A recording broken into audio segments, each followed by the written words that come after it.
কান্দিতে কান্দিতে মাইয়া ভেতর বাড়ি গেল, কাপড়ের কথা মায়ের কাছেতে বলিল, শোনো শোনো প্রাণের মাগো তোমার দেখইয়া বাপ হইয়া দিল আমার সর্বনাশ করিয়া। বাবা সুখের ঘর ভাঙ্গিয়া রে দিল,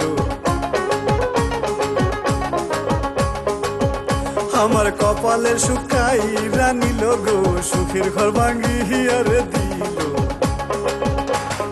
কথা শুনে মায়ে তখন গোস্বা গেল হইয়া, দৌড়াইয়া স্বামীর কাছে গেল সে চলিয়া। বারান্দাতে স্বামী তাহার রইয়াছে বসিয়া, রাগে রাগে বলতে লাগলো স্বামীর কাছে যাইয়া, ডাকাতি করলাম মাহিয়ার গো বাড়ি,